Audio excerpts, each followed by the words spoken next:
Hello, everyone. Welcome in. Happy Monday to you all. I'm Jess. This is Community Connections, and I am flying solo today, but I'm not alone on stream. As you can see, I am joined by the fantastic game designer. You have known him from games like Next Station London, the Adventure Game series, and also one part of Postmark Games. It is the delightful Matthew Dunstan. Hello, Matthew. How are you? Hi, Jess. I'm well. I was going to say you're never alone. Even if you've always chat is there for you. I think, That is very but I true. am also here for you, in a real way. Thank you, I'm not thank about to you. go. Don't worry.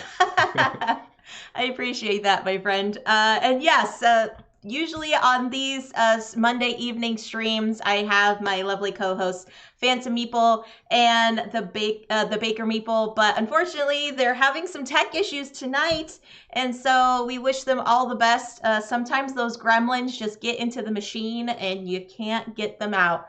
So we send them all the good vibes, all the love, and everything coming forth from me, and also probably from Matthew as well. Gus is here in the chat, beaming in from the future. That is right. So, friends, we all know Matt when last time he was here chatting about Aquamarine, the last game coming out from Postmark Games.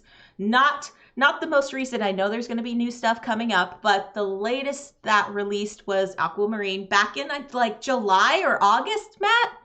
I think it was. Yeah, around there. Yeah. Um, so yeah, so you and Rory came on and we played Aquamarine, and at the time you both were in the UK, Europe region, but you had some big life changes happen between then and now. So you are now in a completely different time zone, and you are recently nuptialized. I don't even know if that's a word, but you recently got married, so Yeah, I congratulations on suppose. all the new things that are happening for you, my friend. Yeah, Um, thank you. Yes, I think married is probably the easier one to say. But no, that was very nice. It was very nice. I was in the Czech Republic.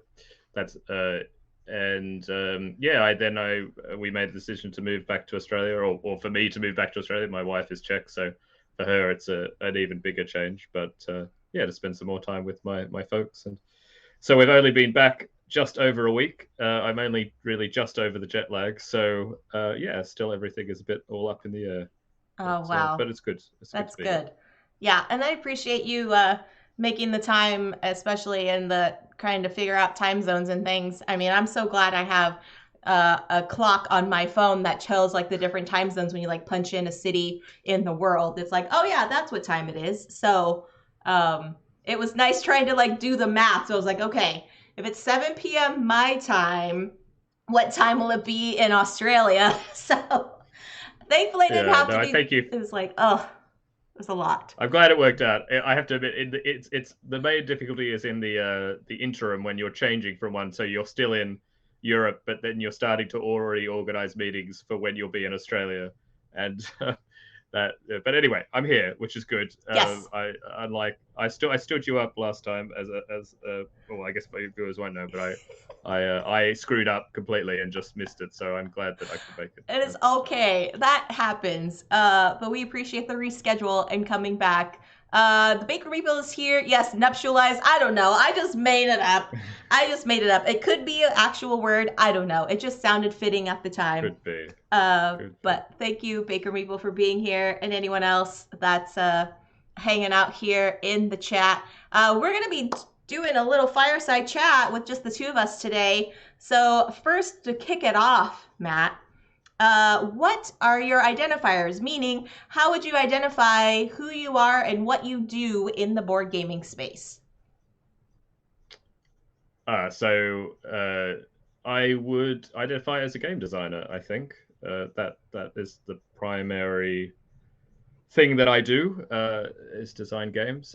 But also, as a lot of people in the game industry, and I'm sure yourself as well included, you wear a lot of different hats. So I'm also a game developer. I also co-own and run a publisher, Postmark Games, with Rory Muldoon. I also do a little bit of writing. A little bit of editing. Sometimes I do some I used to do some streaming. Maybe I'll get back to doing that. But primarily I'm an independent game designer. And that, yeah, I hawk my wares to any publisher that can be fooled to take them effectively. As long as they don't check too closely under the tarpaulin and what I've actually got under there. So that's pretty good. Yeah, I know that you have had your games in several different publishers as well, and you do a lot of co-designing. So we will make sure to chat about that. But first, we need to get a little origin story on you, Matt. How did you first get into board gaming? I was into traditional games quite early in my life. My aunt taught me chess when I was 5 or 6, and I used to have a little portable cardboard chess set that I would play with the teachers at my primary school when I was about 7.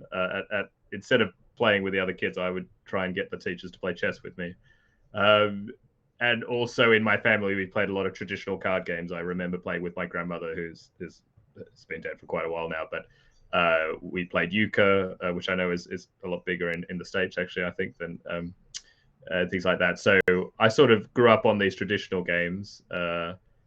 And so I guess I was always, I always knew new games. But then the kind of more modern hobby games, I played Catan at some point, at some point in my, I don't know, in my teens.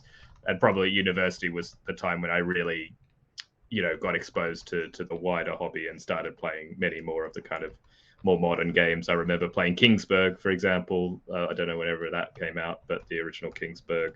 And at university there were different clubs. So I grew up in a sort of a small country town, so there wasn't a lot of.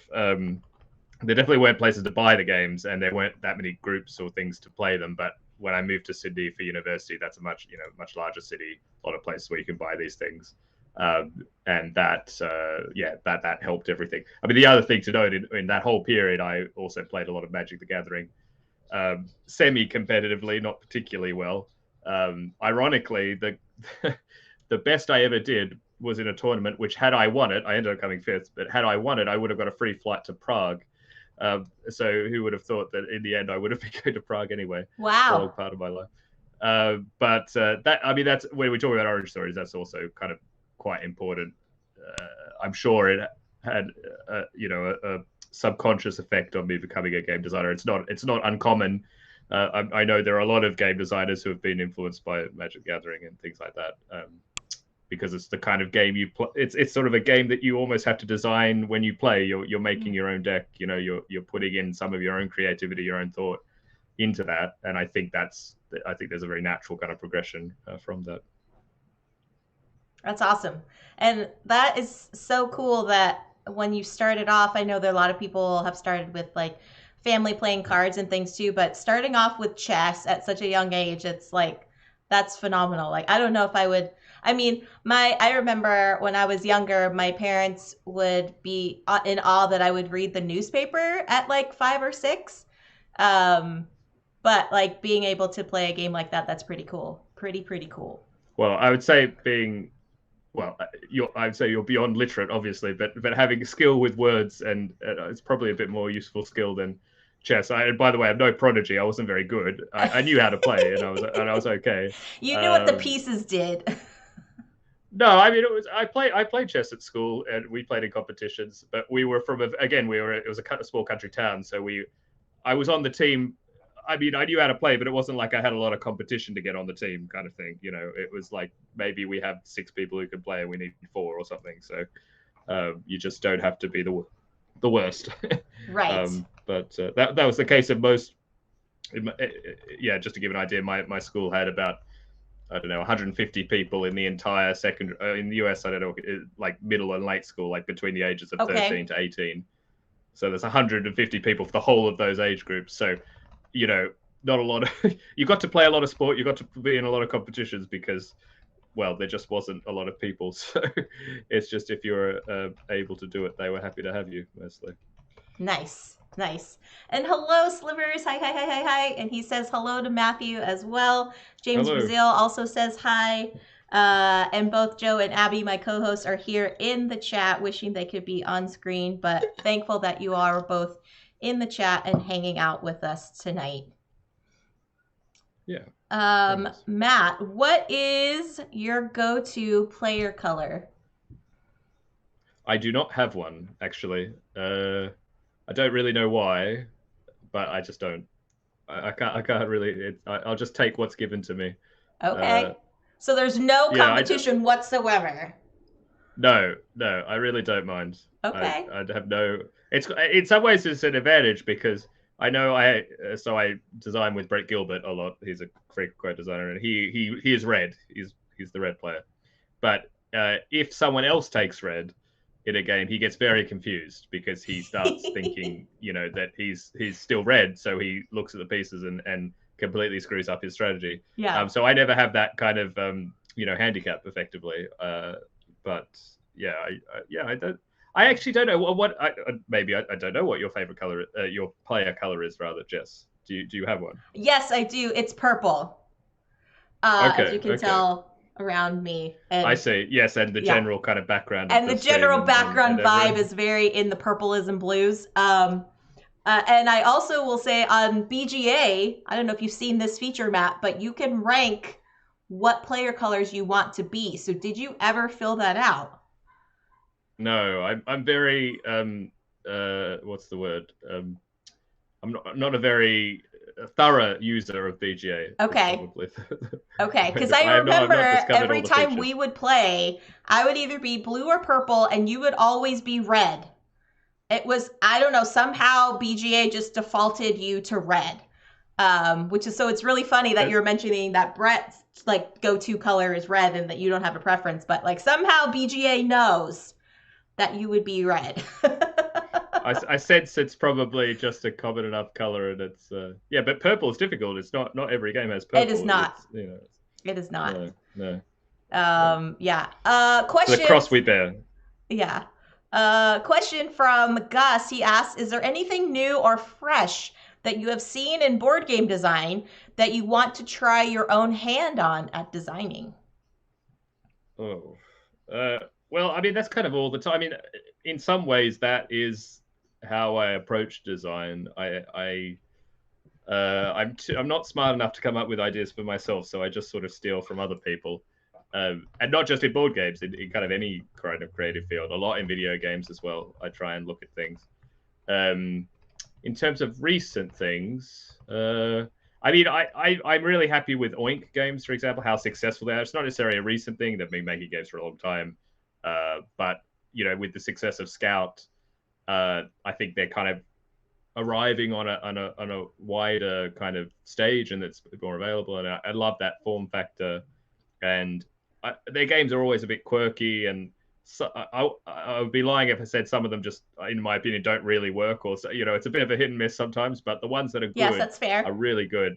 And I think I would love to. I mean, I think Postmark Games, which we do print and play games, I've always been interested in smaller games. It's sort of almost the antithesis to Kickstarter, I guess. What can you get for kind of the cheapest, smallest?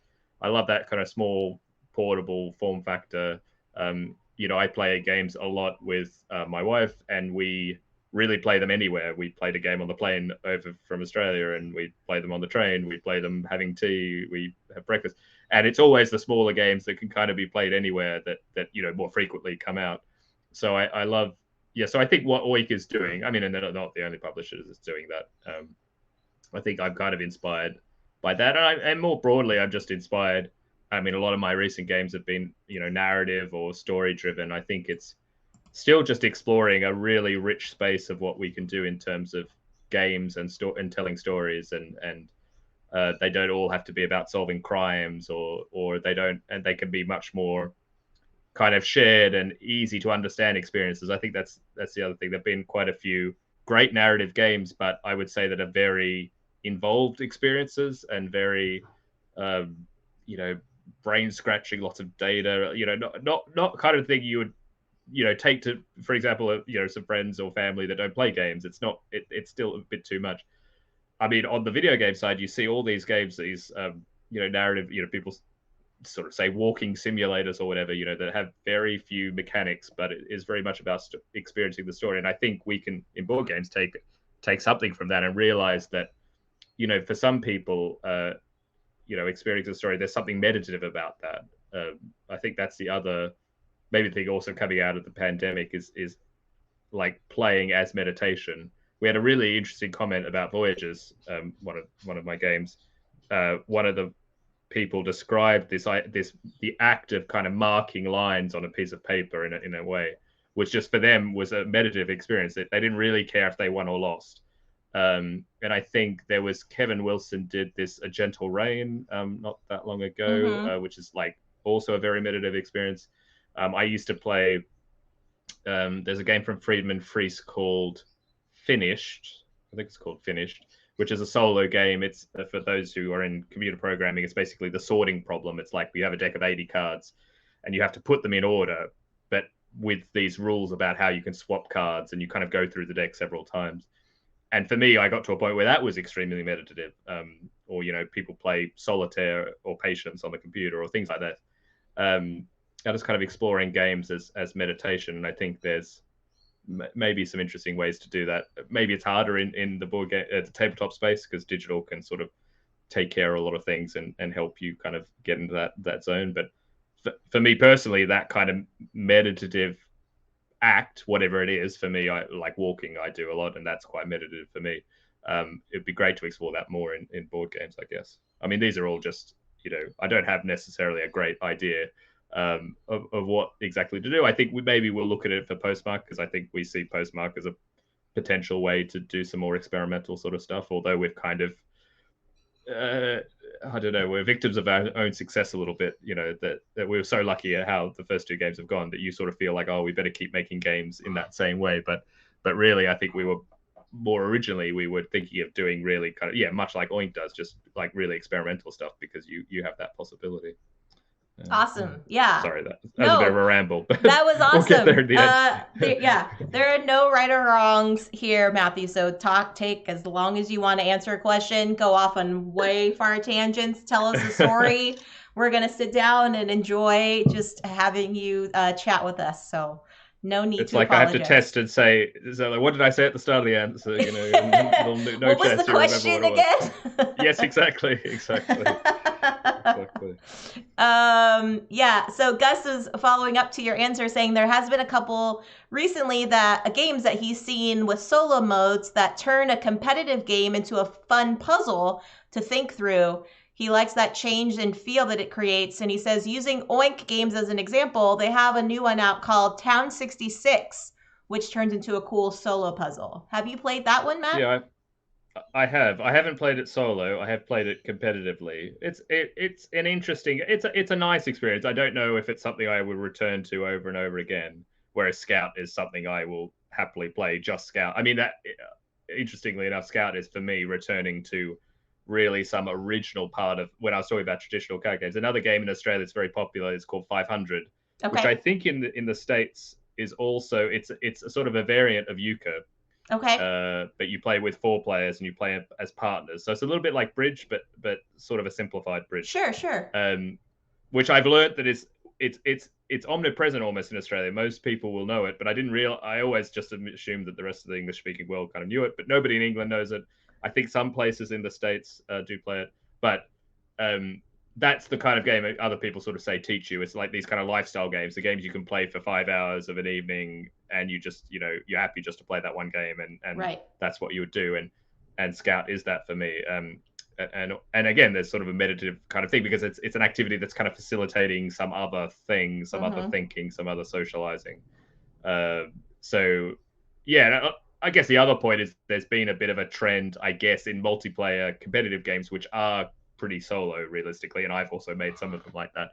So it's not a surprise, I think, that you can take those games and make perfectly good solo adaptations without really changing much, because they already were quite sort of solitary experiences. I Yeah. don't think that's a bad thing. I think I would love to what's the word? I mean, I don't have particularly strong feelings about many things in board games, and I don't have a strong feeling over this, but I think it would be nice if we could see the drop off of the term of this idea of multiplayer solitaire Mm, being. I mean, I understand it as a description, but maybe there are better ways that we could describe that if you want to say like what the gameplay is like, because I sure. think there's still a sort of derivative kind of thing to it, because it's completely ignoring the fact that I think, or at least a good majority of people, don't really care how much interaction there. For them, the interaction is the fact they're all sitting around a table and Yes. having a shared experience. Yes. But that experience doesn't have to facilitate the interaction, if that makes sense. They've got plenty of things to interact in a normal sense, just sitting together. The game is just there to it's the kind of the glue that holds that experience together. Mm-hmm. And in some ways, having something that's not super competitive or in your face or that I can mess with you actually helps with that, because the games I find difficult to play with my wife, for example, are the really interactive cutthroat games, because that breaks that social experience. It Yes. breaks the kind of just sitting down and enjoying some time. It can introduce unwanted feeling. Now, of course, it's not everybody, but I really think that I think there are a lot more people in the camp that are quite happy to, if they have their own little puzzle and be sitting around and enjoying each other's company than the people who really need interaction with everything. So I guess my only point is that it would be nice if we could flip it a little bit and realize that actually it's sort of facilitative, or meditative. It's not meditative, but it's along that same kind of thing of allowing, enabling social interaction rather Right. than hindering it, possibly. Yeah. I don't know. Totally. James says Hadrian's Wall is a multiplayer solitaire for the most part, and he enjoys it. Have you played that, Roland Yeah, I'd White? like to try it. I would like to try it. It's not a very nice thing to say, because as a designer, because I'm going to say the reason I haven't tried it is that I looked at the price of the game and I was like, oh gosh, I can't pay that. Yes. Which is not fair, because of course, as a designer, I'm the one who is often saying, we should value design, and that there's a cost to that beyond the kind of components, etc., etc. So Right. I would, but suffice to say, I would very much like to try it, and I think it would be very much up Yeah. my alley. And I'm the same. It's funny. I don't think I would ever. I'm not really a solo gamer, actually. I don't really sit down and play games myself. But I would happily play a game which is effectively solo next to somebody else. Yes. And again, because it's just that experience. Right. So yeah. Yeah, I will say you are basically purchasing an entire tree when you buy that game, because there's so much I have paper. held the box. Yes, I have held. I mean, that's good. I mean, I think it's so tricky, because everyone correlates box size with complexity and weight, and all these things that kind of go into the purchase. Yeah, I think it's become irrelevant now. Smaller boxes I hope so, but can be very tricky. No, I completely agree. But there's also like a kind of a price point problem, that if you need to sell it at a certain price, you can't. It's very hard to sell a very small box for a larger price. Right. I mean, actually, and to Garphill Games, the publisher of Hadrian's Wall, to their credit, I mean, they actually make smaller boxes. Most of their games are that kind of smaller. I don't know what size it is, but it's smaller than a Ticket to Ride box, for example. Right. Yes. For most of their, they really pack the stuff in of the kind of the Euro games. Yeah. Yeah. So I think that's a great trend as well. Trying to kind of like, and again, I speak, so much. Raider in the chat's talking about Guild of Merchant Explorers. I know that's probably in a too big a box for what it should be. Although other people complain that the maps aren't big enough, so it's sort of like you can't win either way. Yeah. But anyway, but Raider has a very nice thing to say, that they loved it playing Guild of Merchant Explorers. Thank you. It's very kind of you. Yeah. That was a fun one to get to try out at Gamma. I think it was Gamma this year. That's right. And when I told you a little fun thing. Yeah. I was like, oh, it's so fun to like be in correspondence with the game designer, because I was like, hey Matt, I heard about this game, and or what? No, it was hey, I'm at Gamma. How is your week? And you're like, you should check out AEG. Guild of Merchant Explorers should be available. And I tell you what, friends, like literally that same day, I was going to a panel and things like that, and I sat down with my friends for lunch, and the AEG rep was there, and he was like, "Would you all like to learn this new game? It's called the Guild of Merchant Explorers." And I was like, "This is such a serendipity moment." It was just weird, but also really fun at the same time. So I, took pictures. I lost terribly against my friends, but I usually do that when I come to learn a new game. It's just like I'm learning more about how to adapt to the actual learning of the rules than it is like a strategy to winning, if that makes sense. But how Um, do you explain me beating you at viticulture when it was my first game and it's your favorite? well, I cannot help if I keep drawing wine orders and the wine that I'm growing the grapes do not match. Um, I had to ask you in that game because I had not fully read. I know I'd read the rules, but of course it doesn't show the distribution of cards or anything. yes, And I had also had the same problem at the start where I think I only had red wine orders, and I had to correct. ask Jess, "Is this? Do you like? Is it just you only export red wine and white wine is for something else, or like because I didn't know." Yeah, So it was a bit of a funny yeah. thing. He was asking me a very logical question. It wasn't like I'm a game designer trying to break this game. It was like, does this No, actually I was make just like, am I sense? doing something wrong? Or yeah. Yeah. Uh, No, you're just really good at games, Matt. I'll just say that you're just really good at games. well, at certain games, yeah. I think there's probably. I'm trying to think what I really. Although actually, my wife really has my number. Like I will win the first few because again, it's the same thing as yourself. She's learning the game. I often know the game already, and I'm teaching it to her. But there's this kind of like I don't know overlapping curves or something, and I've got 2 or 3 games where I can win, and then probably after that, I'm not going to win again. So Yeah. I'm just going to enjoy it. Yeah, just enjoy the ride. So we also have some comments about Cat Sudoku is a great solo puzzle that you could play Yeah. together. Um, I mean, I love Sudoku, and I really love actually all in as a sort of side hobby, not a hobby, pastime. I really enjoy numerical logical puzzles, of which Sudoku is probably the most famous example. But there's a huge Other variety, a ones, lot of them coming have out of. you tried? I think it's called Ken Ken, where you're actually doing like simple math equations. Mm-hmm. And there's also Hashi, for example, which was Yes. popularized by there was a NSV game from Jeff. In Yep. fact, so I reached out to Jeff after that game came. Jeff Allers, Uh huh. who's Uh a huh. American designer living in Germany, and this is Hashi, which he based on a numerical puzzle. And I reached out to him and said, "I love numerical puzzles. We should do something." And so we actually we have a game coming out next year, which is based on another type of puzzle called Slitherlink, Okay. which was a fun kind of yeah, no. So I will have to play that Cat Sudoku because again, it's right up my alley for enjoying kind of thing. Yes. I definitely recommend playing it. I would love to play it with you.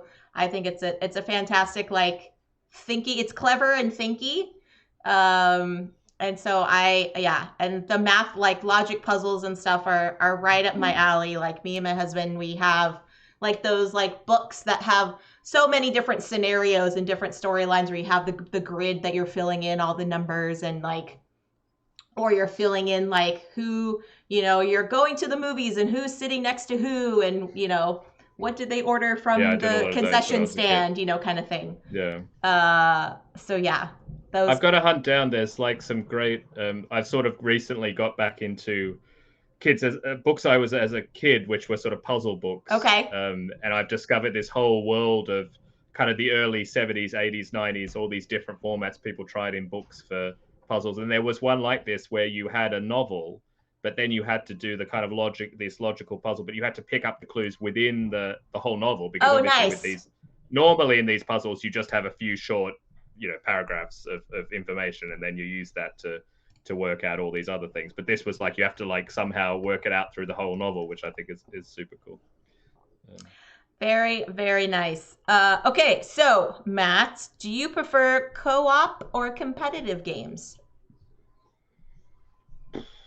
That's a good question. Probably competitive, but I don't have a particularly strong opinion. I just play Okay. more competitive games. Probably because I find it difficult to. I guess I'm really often in the situation where I know a game better than the people I'm playing with it. Like I'm sure maybe you could attest to this as well. Like I'm the person, I'm the board game person, and Right. so I'm teaching the board games. I know the board games, and the only problem, a little bit with co-ops, is I find it very difficult to kind of switch off that part of my brain Okay. to trying to play well. And it's not great for the other people because I should be letting them kind of explore it and learn it, and so it just it's probably better that I play competitive for my own faults, unfortunately. But I don't as it's kind of a preference for a game. I don't have a strong Okay. preference either way. That's fair. So when it comes to like game nights and things, Matt, do you have a favorite game night snack and beverage? I hope that I'm going to be able to have a game night once I'm in Australia. I have not ever had a game night. Really? Well, because when you're a designer, you fill your time with playtesting. Okay. So Okay, that's it's a bit fair. of a, Yep. it's, and I guess I could say what's my favorite snack for playtesting, but then we always just meet in pubs or something. So Okay. you can't kind of do your own. So I'm going to get to explore that wonderful world of private playing opportunities. Also, Okay. I've never lived in a house that would even be possible to. So all these things I'm looking forward to, but I Yay. don't have a Okay, so good we'll put a pin thought in about that it for yet. now, Put a pin in that. Yes, and we'll exactly, come back exactly. to it. Okay, Yes, so and I need to do the. Oh, sorry, I was going to say I need to do the Eric Lang trick. Well, I know he pays playtesters to come to his house in pizza, or he used to. There was some story. nice. So I'll also have to try that. I wouldn't put it past Eric Legg to do that. Like, that's amazing. No, I think he had it very well. And I mean, it's important. We're just sort of joking about it, but as a designer, you're always that's kind of the resource that you always have the least of, but you need it the most. Good playtesters who have time to Right. try the game, and so Right. they're very valuable. Okay, do you have a favorite game mechanism? Whew. Hmm. It's not really a mechanism, but I sort of call it variable card powers. Okay. I mean, they're kind of games where with cards with text, which is not very helpful, but I'll say some examples which is better. So games like Magic the Gathering, Race for the Galaxy, Innovation, these are all like if my top 5 games probably would have 3 or 4 of this style of game. Okay. They obviously have some different mechanisms in them, but for me, it's all about finding interesting combinations between different parts, and I found card games have been the best way to do that. I play a lot of Fantasy Realms actually as well. That's probably one of the it's one of the few games that gives me that experience in about 10 or 15 minutes, so it can fit in this kind of roster of games that we play really daily. Mm-hmm. And since it was one that I could pack on my luggage, so we have a very small number of games with us at the moment, and we've played it quite a bit since. But I mean, I don't know, I've played it at least 100, 150 times probably at this point. And it's still interesting, and so I think there's just so much freedom and flexibility what you can do in these games. And I think a lot of I was very sad, for example, that I didn't like Ark Nova, because I think Ark Nova as a kind of recent example is you don't get new games like in this category very often actually in board games. Interestingly enough, maybe because Magic sort of all the people who like that kind of thing are playing Magic and maybe they're not playing board games. Like Tom Lehman is just a genius basically because he's able to do it repeatedly. Res Arcana is another great example of this style of game. And Elizabeth Hargrave with Wingspan and those things are kind of my jam. And I know at a previous stream I talked about I'm still trying to make a game in this thing about food, about different ingredients and flavors. But it's taking me a while. That's totally fine. It's not like you don't have other games that you're, working on and other life things that are happening. It's interesting. It's like it's such a stupid thing to say. And it's not really a complaint. I'm very, very fortunate. Firstly, I'm very fortunate to be able to be a full-time game designer. That is like yes. Full stop. You could end the conversation there. But slightly beyond that, I mean, part of that success is because usually it's from certain games which are successful and you keep working on them. But kind of what happens in your career is at the start of your career, you don't have any of those successful games. So you work on a bunch of stuff yourself and you're trying lots of different ideas and you're bouncing around. And as you get further on, you're kind of funneled into these few things that are successful. And also then if it's your livelihood, then that, well, I may as well do the thing that I know is going to, pay me some money or something like that. But you actually miss, at least I miss now, as I feel like it really has become a job in that I've kind of lost that ability to sort of sit down and go, I'm just going to work on anything, or I mean, I have not that I've lost it. I need to learn to kind of prioritize it when I didn't have to do that before, because you could just do anything you want. And that's where this flavor game has fallen down. Actually, it's fallen into that hole of like, nobody's telling me to do it, so I'm not going to do it because I've got enough other people telling me to do other things. It's not so much a bad thing. It's realizing like what's important to you, and maybe rearranging priorities a little bit. Understood. So, Matthew, kind of getting into a little bit in a deeper conversation, do you have a favorite game designer? Well, I just mentioned Tom Lehman. I had the pleasure of meeting him once actually, and I think I mean he's lovely, and really like the kind of the I guess like the strike rate of just amazing games. I mean, and the other person in that conversation is Carl Chudik, I guess, Okay. who also, I mean, innovation is just incredible. Ironically, Glory to Rome, which is maybe the more famous game by Carl Chudik. And unfortunately, now there's a whole generation of gamers who haven't ever heard of it because the game is sort of mired in this like unpublishable state because the publisher went out of business and there's rights problems and blah blah blah.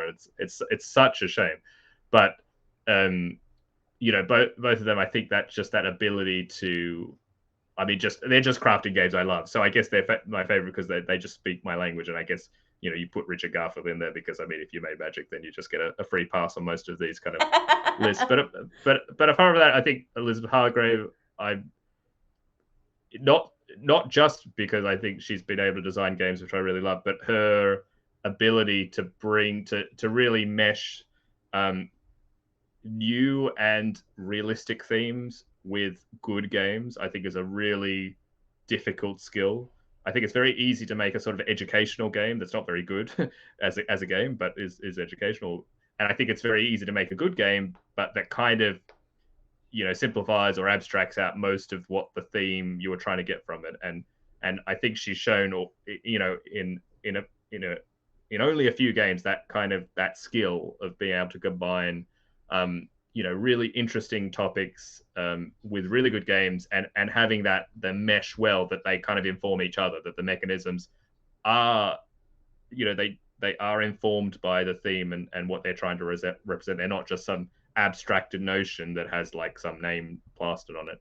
And there's not so many people doing that, and certainly not people doing it repeatedly, which Elizabeth's been able to show. So I think that's even beyond, like, obviously Wingspan is huge success and amazing, but for me that's this ability, Wingspan of which is an example, but she's shown in Mariposa, in it's not called the Fox Experiment. It's called something else, isn't it? No, I think it is the Fox Experiment. Oh, okay. The one okay, about breeding foxes, correct? Exactly. Which was recently on Kickstarter. Yes, it is the Fox Experiment. Yeah. Good memory, Matthew. And yeah, so that's really valuable. And I mean, I guess I'm just trying. I mean, I don't have. You asked for one, and I've just, because I don't ever. It's a bit like my gaming taste. I'd prefer to play every game once than one game 1,000 times. Sure. Probably, although there's a few exceptions to that. I mean, someone like Friedman Freese, just for being a constant innovator. Yes. And just being able to do that to be able to do that over such a long period and continually just, and again, they don't always work, although I think he has a pretty good strike rate of that. That kind of ability to, again, I think the other thing Friedman is one example of a designer who's able to really make games across a really wide genre thing. Vlaada Chvátil is also another example of someone who's just able to like make kids games, trivia games, word games, massive complex Euro games, everything. And that I think that is a really special skill as well. Yeah. So yeah, just a lot of people I admire. I mean, Eric Lang, who's also amazing, and his kind of work on advocacy and in the industry is I mean, I can't imagine how he does. I mean, I imagine it's difficult, and it's a sort of a thankless job. But and being an amazing game designer as well. So anyway, lots of good folk and lots of like new designers coming through as well. I'll try to remember one now, but I can't remember. Sorry, I'll come back. I'll remember the story at It's some all point. right. Rainer says back to Fantasy Realms. They mentioned Marvel Remix is a nice next step version of Fantasy Realms. Have you played Marvel Remix? I haven't. I've seen it. Okay. Yeah, no, I definitely will try it. I will see if I can find a copy somewhere. We just Yeah. actually just added the expansion for Fantasy Realms in just recently. Nice. So Nice. I Nice. think yeah, it's the only sad thing is because we only play 2 players. They have this kind of cursed items part of the expansion, which doesn't Okay. really work in the 2-player variant. But the new cards were very nice. So yes, no, I will check out. Very I cool. should have maybe I should have got it at Essen. I don't know. When I was at Essen, I was very conscious that I'm about to move across the world, so I should not be buying any games because I'm just going to have to move them from That is fair. Yeah. yeah. So, but anyway, I will check it out. I think good point about that. And hello, Legends. Legend says he has some games with Matthew Dunstan's name on the box. Yes, probably more than I one. mean, I just do that to any game. I go to shops and just cross out the designer. Put my name on He it, just scribbles his name on there. That's the secret, y'all. That's the secret now.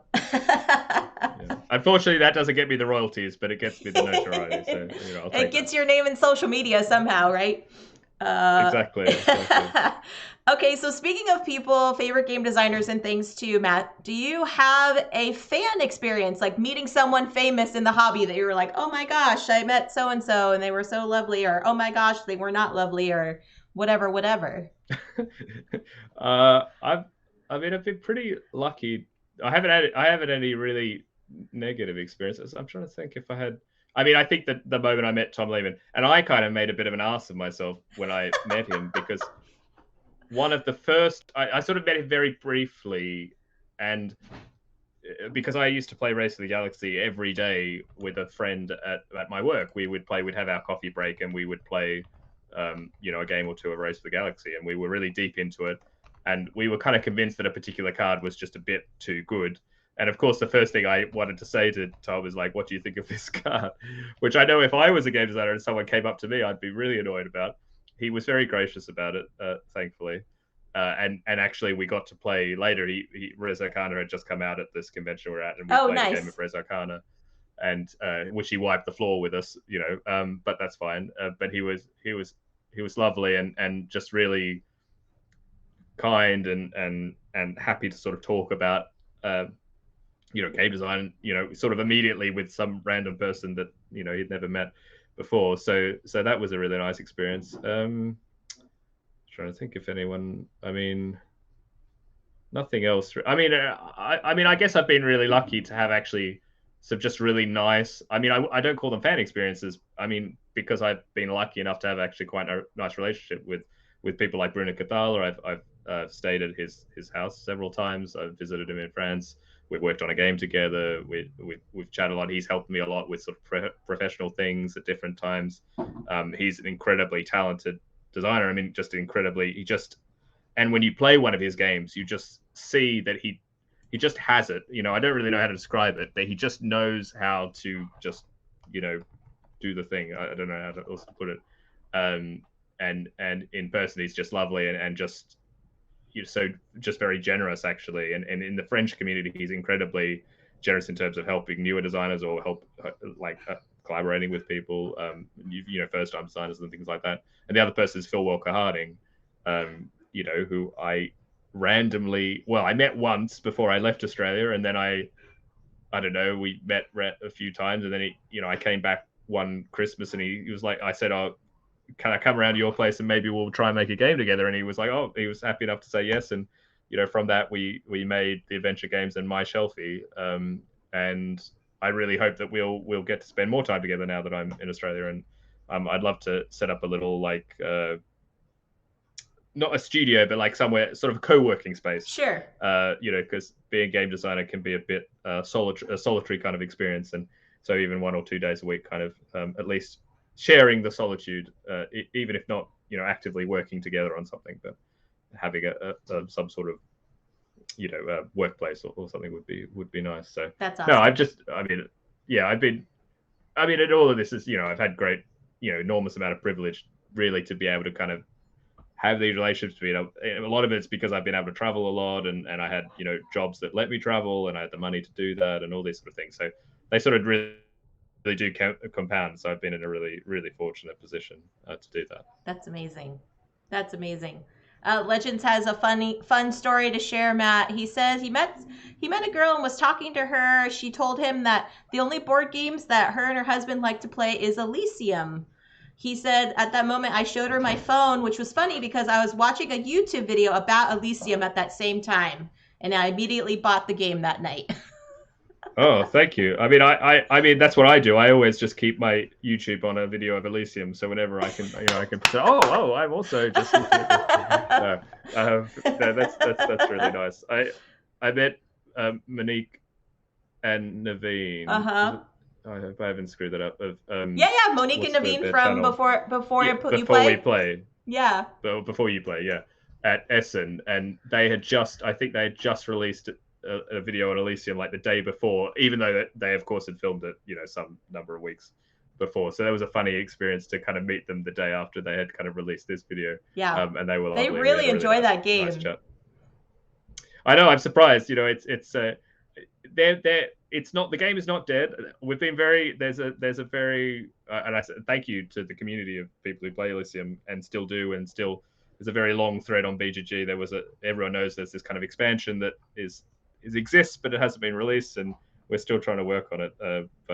Yeah, that all that kind of support has really helped potentially convince certain people that we might continue doing some things. So watch Uh-huh. this space. Not. It's not like imminent, but it's just it's. But know To be that we're still determined. trying. Yes, yeah. Okay. There's will there, definitely. Okay. Legend says he thinks Elysium is one of his favorites from you, Matt. So there you go. Oh, Got thank you. That's very another kind. fan in the And of chat. course, I should, of course, and Brett, who's the other designer of Elysium, can't Yeah. forget his Yes. very important contribution. Okay. What is one piece of advice, Matt, you would give to someone that is just starting out in game design? Oof. It's funny. Yeah, I should. I'm sure I've been asked this question before. I was just thinking when you said it, I was like, I should have an answer for this by now. Like that, I'm ready to say. I think things have changed so much since when I started. Like I sound like a really old person now. I'm not. But I guess it was a bit before the kind of proliferation of a lot of great blogs, a lot of great YouTube channels, a lot of great media around game design, and I think that's been great because it's kind of democratized access to that kind of information. People are, things like Cardboard Edison, I don't think really existed when I started, but obviously it's such a huge resource now. So I think you have a lot more access to information, even before you start designing. And I think there's kind of pros and cons to that. So I probably would say to someone, don't be afraid to sort of do what you think, like do what you want, I guess. I don't know how to say it. Sometimes I see in conversation around designing that there are like, you should do this, or, it's not good to do this in design, or like there are all these kind of rules. And there aren't really. I mean, definitely there are some things that can help you make games, but the best designs, or the what moves the hobby forward are people who think their own way and have their own approach to game design. That's like I would say to new designers, just don't lose whatever the thing is that made you want to design games, and your own viewpoint, whether that's your background or your job or your hobby or your knowledge or whatever that you want to kind of express in games. Don't lose that, and don't let someone tell you that you shouldn't do that.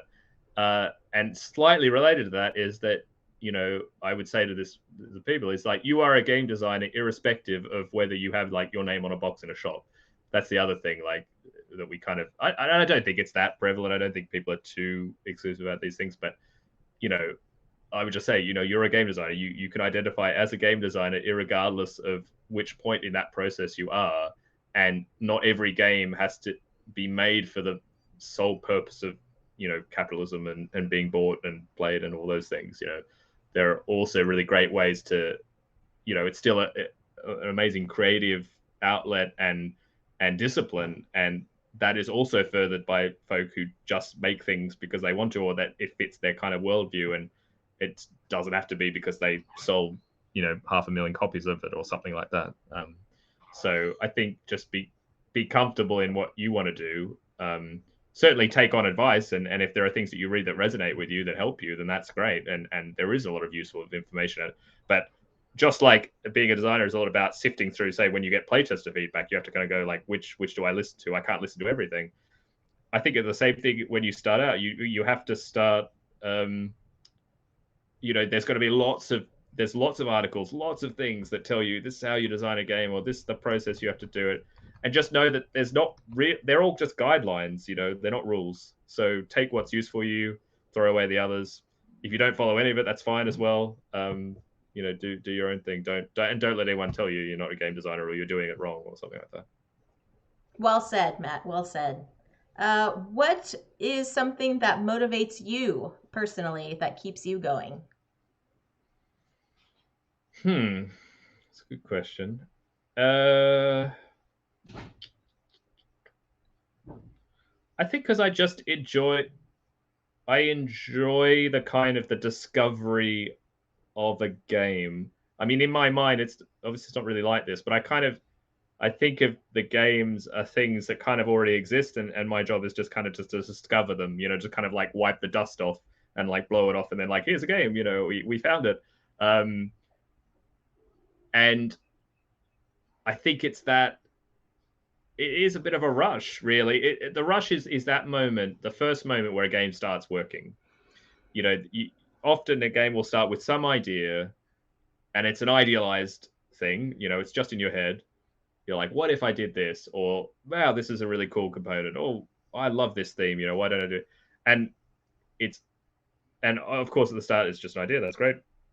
You have prototypes in it, and you might have some prototypes of it that just don't work, and then the idea just dies. But I chase that moment where it's a sort of unknowable feeling until you feel it, where you just know, yes, it works, and yes, it's enjoyable, and even if after that it doesn't get published, or it's just that feeling of like, yes, I kind of did it again, I guess, because you're always a little bit doubting whether you can keep doing it. Can you keep coming up with new things? My background is very much not in the creative field. My background, I was a materials chemist, and mathematician and scientist. So I don't think I identify as a creative, actually, weirdly enough. Of course, game design is a creative field.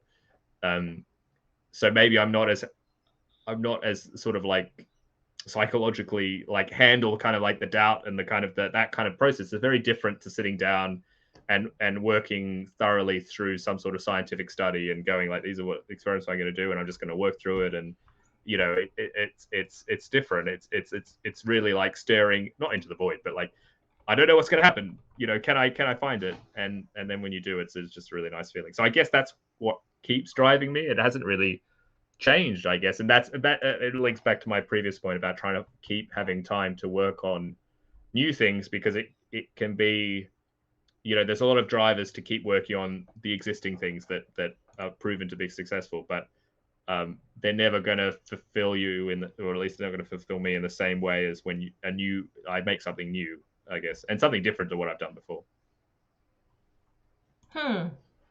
That is very interesting too, because it's kind of like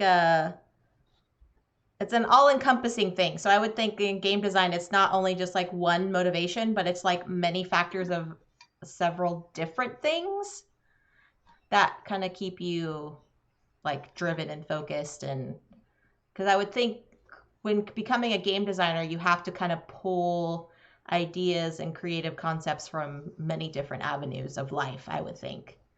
I mean, I think that's kind of how you do it, but I'm not sure if it's the thing that, I mean, I think there's probably a drive to it, because there's just something in my brain that just will do it. Like, once I realized I could make games, I don't think I'll ever stop making games. I mean, there's nothing else in my life which I'm certain of I'll do until I die, probably.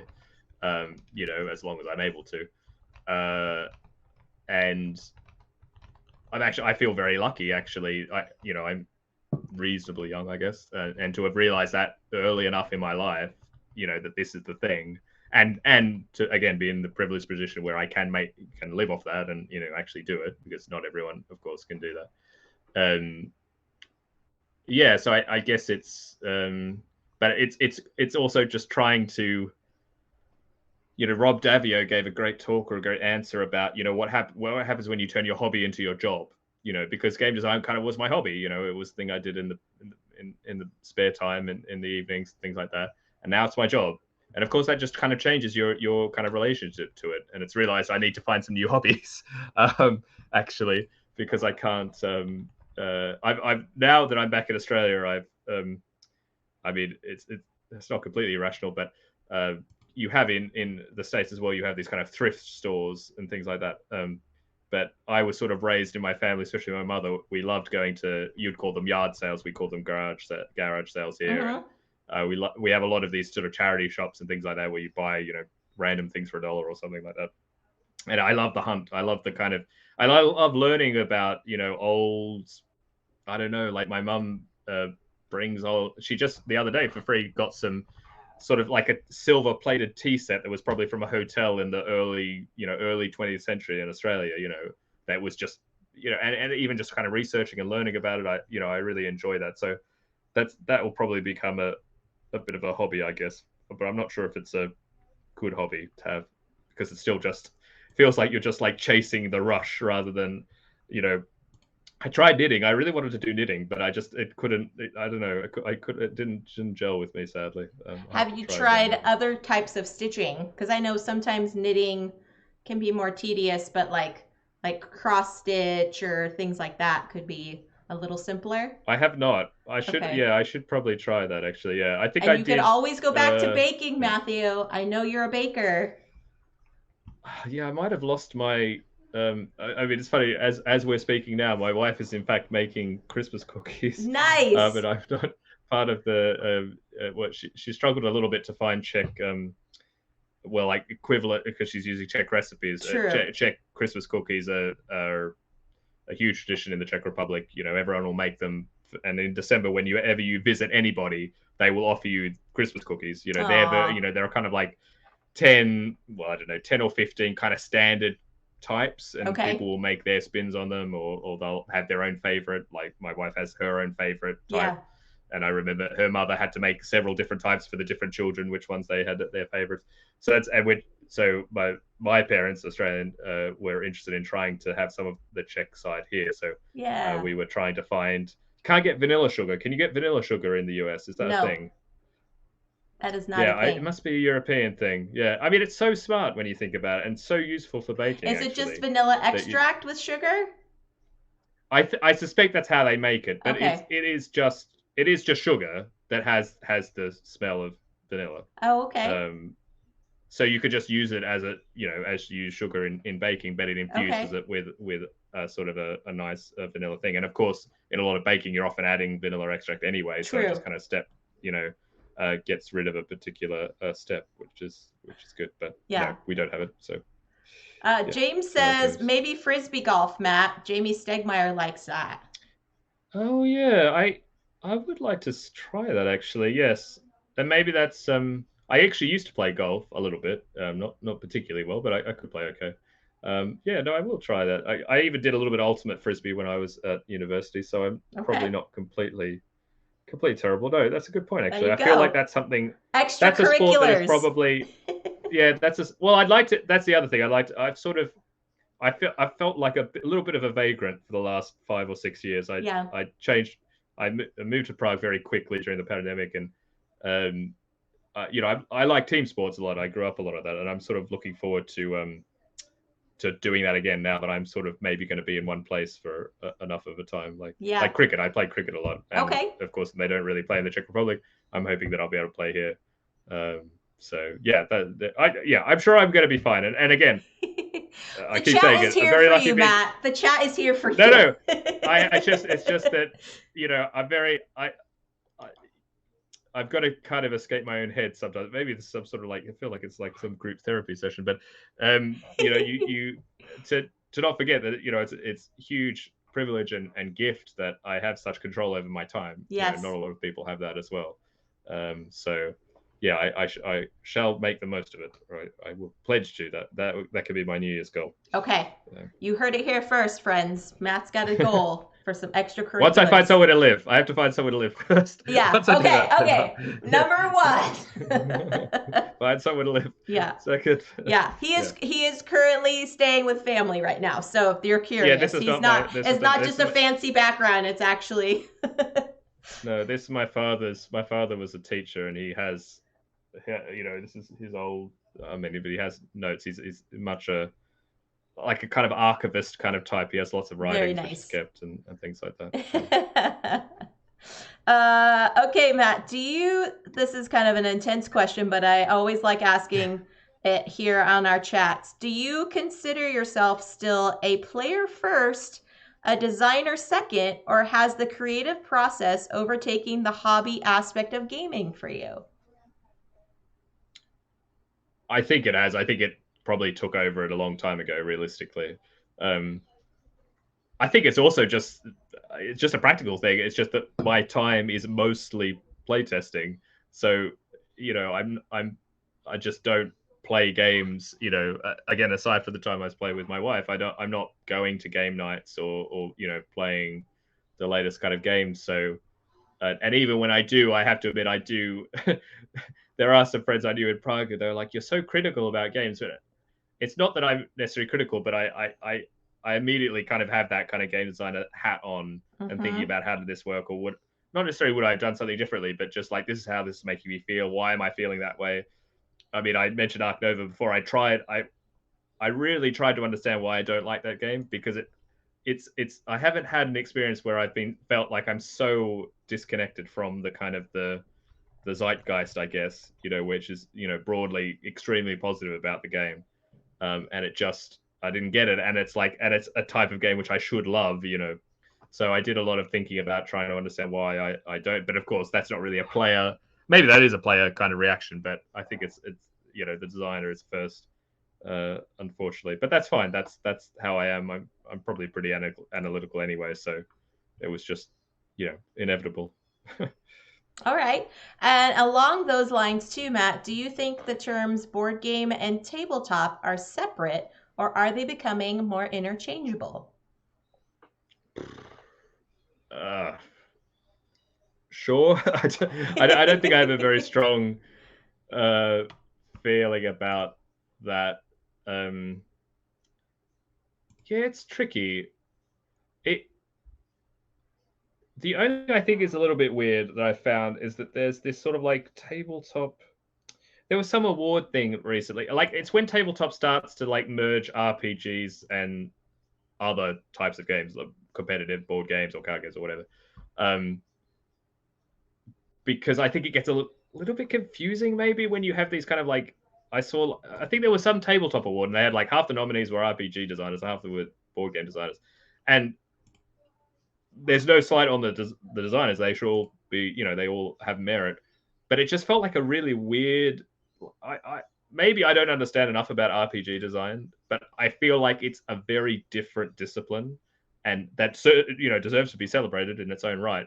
But to somehow like put them together feels a bit weird. And I haven't met like it feels like also the players have a strong you know there are people who would consider themselves to be role playing gamers and people who consider to be ball games. I'm not sure if there are too many like sort of pan tabletop kind of things. um so I don't have particularly strong feelings about like I guess the terminology, but more just how we think about you know I guess there's a lot we can learn from like game design in general, which is you know I would consider as that's kind of the most important thing at the end of the day. Like you know, they're all kind of games, and we can learn a lot from you know immersive games, escape room games, video games, you know, physical games.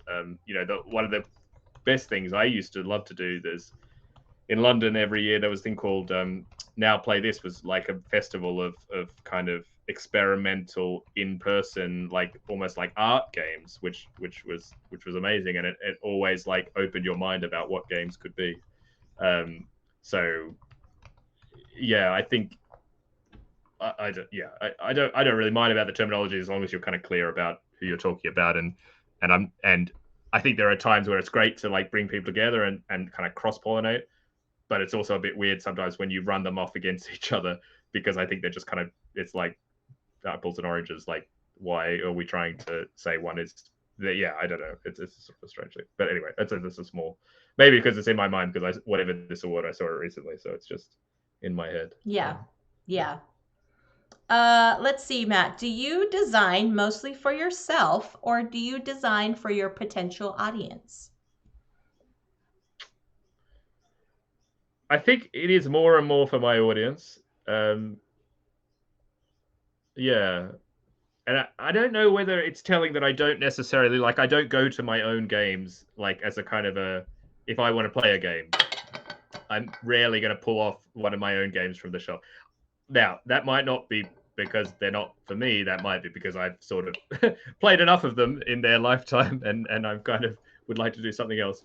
But no, I think I'm more and more, and again, I think it's related to being a professional game designer. You just have to think about an audience. You have to have an audience for a game. Like if you are expecting to sell it and make money, you have to make for someone. Now that person can be you if you think you're kind of somehow representative of a, you know, a large enough audience out there.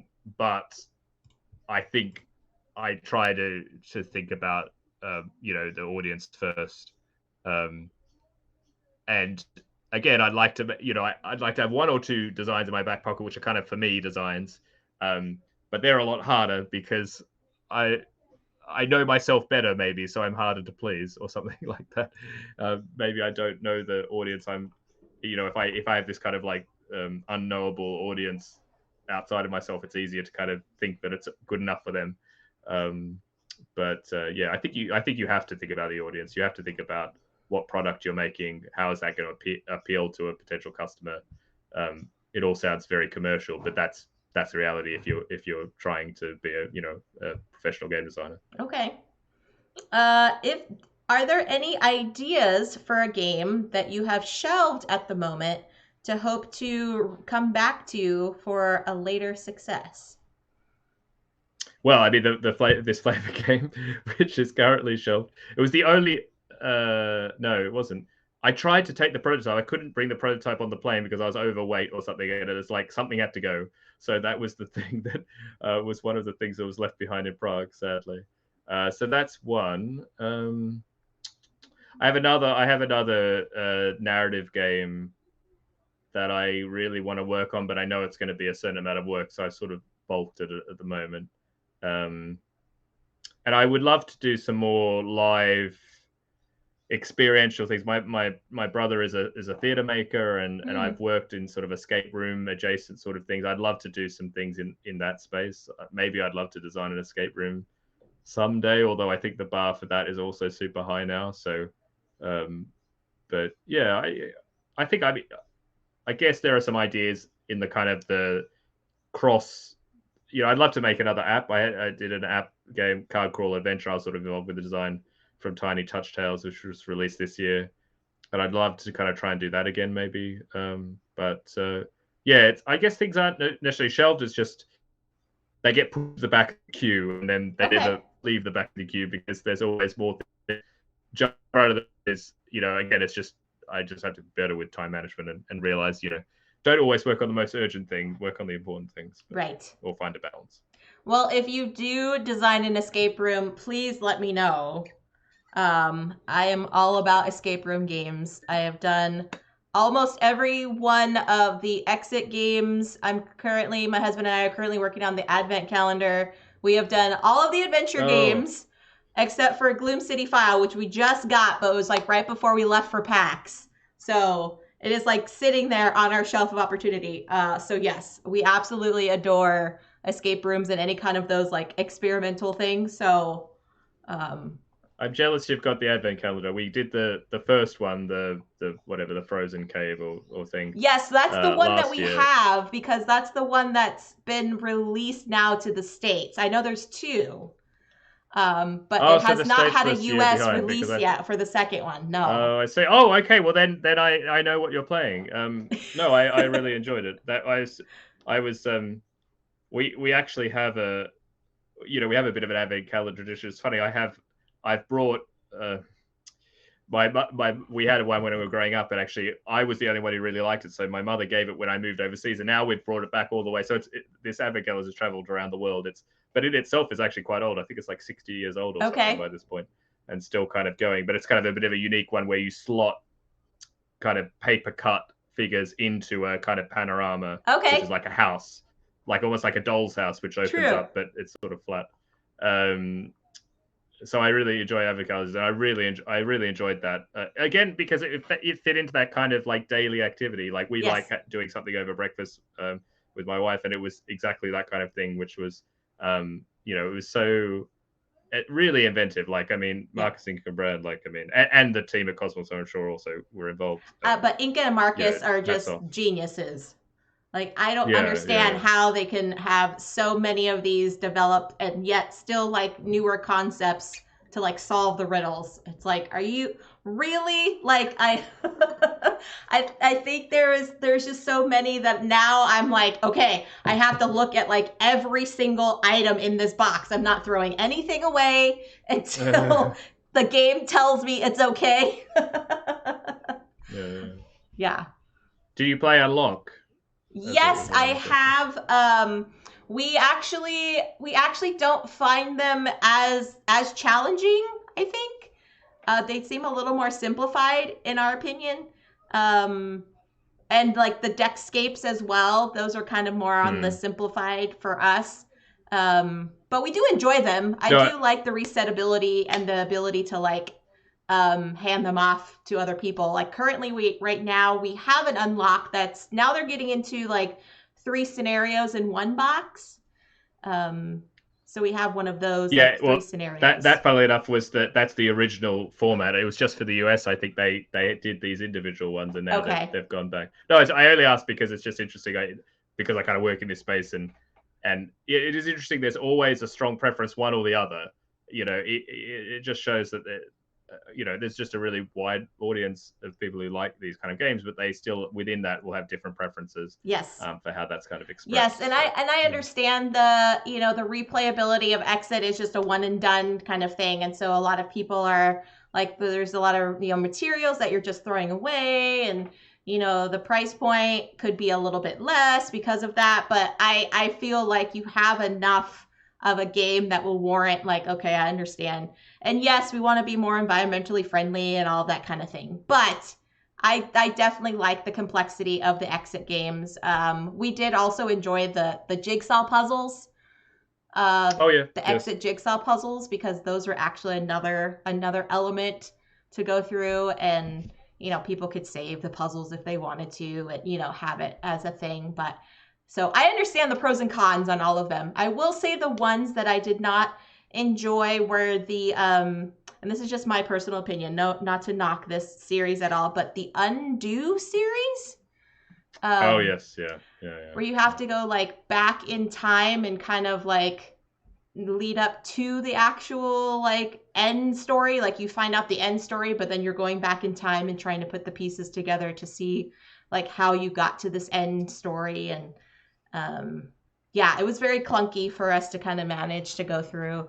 So we only tried one of those, but yeah, we definitely enjoy all these escape room games. And hello, Dutch Yoda. Good morning to you, my dear. I don't know what time it is for you over in the Netherlands, but it has to be morning. It must be very early in the morning. Yes. 5:21 a.m. says Dutch. Yeah. Legend says, whenever I see Matthew Dunstan's name on a box, automatically think I might need it. Well, Legends, if you were here earlier in the chat, Matt secretly writes his name on some game boxes, so also read up a review on those games. For your... Also read a review on those games as well. Okay, let's get a little bit lighter conversation going, Matt. What are your top 5 games you would take on a weekend getaway? Ooh, good question. Uh, I'd take Next Station London. It's one of the few games of my own that I actually enjoy playing, like still playing, Okay. which is good. Which we have yet to I play would together take. on BGA, by the way. That's true. That's true. And my Shelfie. Uh, yeah, that's true. I haven't. I'm looking forward to actually holding a copy. I mean, I guess I held a copy in my hand in Essen, but I haven't actually played a game with it physically. Okay, sorry. I Top five take. games. Well, it's a bit of a cheat, but I take a pack of cards. It's the same cheat that people use, like when you have to design a game or something like that. But I do actually really like traditional card games, so I would take that. I would take Scout, which I mentioned earlier, which I've just been able to play. Yeah, I just really enjoy it. After that, I mean, it depends who I was going with. I would try and sneak either Innovation or Race for the Galaxy in, just because I think it's that kind of thing. And then probably, yeah, like some sort of party, like code names or Decrypto, depending on like kind of what the preference of the group was, or just one, or something like that. Kind of a light, after the game. We played a lot of Fun Facts, which is probably not out in the US yet. It's the new It Repos. just released. Yeah. Oh, great. Okay, yeah. We had a lot of fun. I've had a lot of fun playing that. I think it's a really fun kind of experience. Not again, not a particularly heavy game or anything like that, but no, really enjoyable to play with the right group, and hopefully I would have that on this weekend getaway. So yeah, and the only other thing I'd play if I was a weekend is Mulkey. I'm not sure if you know Mulkey. It's No. a outdoor game where with wooden pegs. Okay. I'm trying to think of something similar like Skittles or Quoits or something, or where you have how many pegs is it? I think it's 12, either 10 or 12, and you arrange them in a bit like a bowling kind of triangle shape, and you have Okay. another like a rolling pin piece, and you have to stand. Everyone stands a certain distance away from this, and you take turns throwing the rolling pin piece.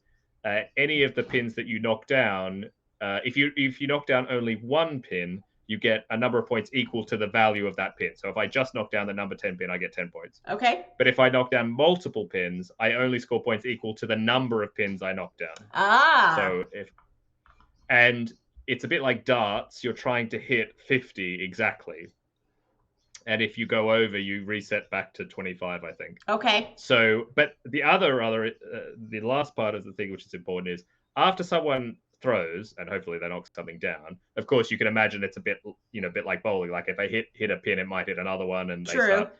All you do is you put the pins back up, so that they're standing up. They're kind of cylindrical with a flat base, but you only stand them up where they went. So if they scattered, you would just sort of stand them up back wherever they Oh, had kind of scattered interesting. to, and then it's the next person's go. So as the game goes on, the pins kind of go further, and if one keeps getting hit, like it's kind of by itself, so it's easy to hit by itself. Usually, when you hit it, it'll kind of go further away, like it'll Okay. kind of travel a bit. So it becomes sort of naturally harder and harder to hit.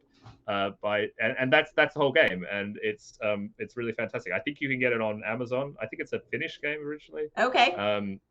But it's Molkky. It's Okay. and it's just a great kind of if you just play outdoors on Yeah, on yeah. the grass or whatever. Yeah. Nice. All right. We have a question now from James, Matt. He says, can you talk more about the Jeffrey Allers collaboration? Sure. I mean, I think Jeff and I think we must have like kind of shared some messages over the years. Nothing, but we kind of knew of each other, although we hadn't met. And I love Jeff. Jeff often wrote really interesting things on Twitter, or he had a blog, or various things like that. And yeah, as I said, he made this game Hashi. I love these kind of new number puzzles, and I just reached out and said, like, I love them. If you ever want to work on another one inspired by something else, let me know. And he was open to that. And so yeah, the whole collaboration was virtual, because we didn't. It sort of probably started during the pandemic, I think. And he lived in Germany. I lived in the Czech Republic, so it was all just via email, and we had some Zoom calls and things like that. And it was just a real pleasure. It's just a real pleasure. Jeff is such a lovely guy. I mean, just generally, and really has a really interesting connection with the hobby, because he's just been around for a really long time, actually. And living in Germany has a slightly unique perspective as a sort of an English speaker, but still in this German context where he knows and has played and enjoys a lot of these older German games, which have kind of been forgotten by the newer hobby at this point. And he still really likes this classical game, so I think he has a really interesting perspective as a designer, and is also really, is member of the SAZ, which is this kind of like Spiel or Torrens, this kind of game designers, almost like a union in Germany, and does a lot to kind of improve conditions for game designers and things like that. So I mean, it was just really easy because Jeff's just a fantastic person. So I mean, it was just a lot of, it was just fun just hanging out. I mean, I would count him as a friend. I don't know. I hope he would count me as a friend. I don't know. And we only met in person at Essen this year. We'd been working on the game and we signed it, before that. And he's, very, great, very professional, very, very talented game designer. And, we were able to, he had a good idea to sort of start the game. I had some good ideas to kind of to move it forward.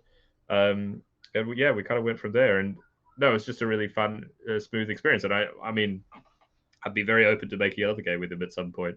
So no, I can't say anything. It's just a very fortunate from my point of view. Is it coming soon? Does it have a timeline? Yeah, it's been announced. It's going to be called Pioneer Rails from Dranda Games. There's probably some images on BGG, and it should be kickstarted like first half of 2023. Okay. I think something like March or April. I'm not exactly sure.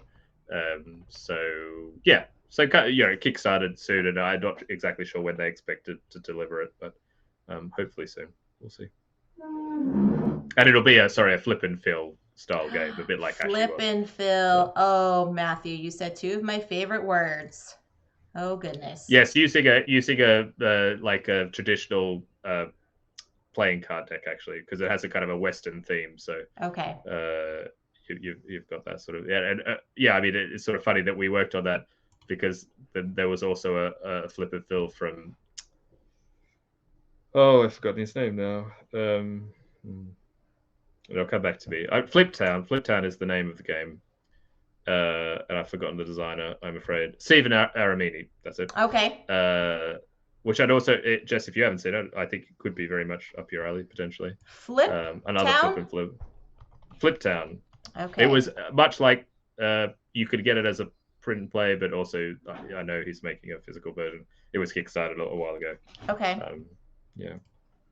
Stephen Aramini. I am familiar with his stuff.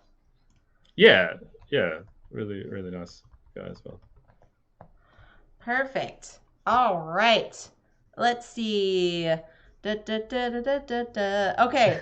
I guess this is more work for you, Jess, that you've had to do all the questions yourself. You don't. I know, but it's so easy to chat with you, Matt. Like it's not a big deal. So thank you for indulging me as I'm going through my list of questions here. No, my pleasure. No, it's a lot. I know how hard it is to the viewers maybe don't know just how difficult it is to run a stream. So I'm you've been on the other side of the camera too, my friend. Yes. Well, not as professionally as you. You have a background in everything, so you're far ahead of the game. Stop! This is about you. This isn't about me. Well, come on. Well, I appreciate it. I appreciate it. At least, I think most of us are still here to hang out with you, Jess. So thank you. Thank you. I appreciate that. Okay. Do you have a favorite publishing company or a dream publishing company that you wish you could work with? It's a good question. I mean, Space Cowboys for me are still like the kind of I mean, I've been lucky enough to work with them. It was really fortunate because when we signed Elysium to them, they didn't exist as a company. They were all ex-Asmodee kind of people who made this, so they were still in the game industry. But just the kind of experience and the kind of attention to detail. I will have a new game coming out with them, I hope, at the end of next year. And just seeing it's a sort of another narrative style game with Dave Neal, who I co-designed Echoes with.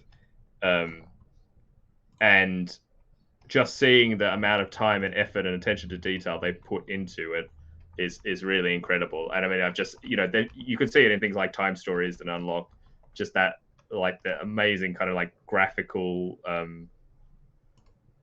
attention to detail and every aspect of the product. They just really think of everything that and it comes from a lot of experience, but a lot of love and passion. And I just haven't seen that. I mean, and they are in the position where they're able to do that because they're kind of part of Asmodee, and they don't have necessarily all the same kind of pressures. But no, it's just incredibly impressive what they do. So I've been very fortunate, and yeah, I would say they're kind of a dream publisher. Outside of that, I would love to work with Keymaster, the publisher of Parks.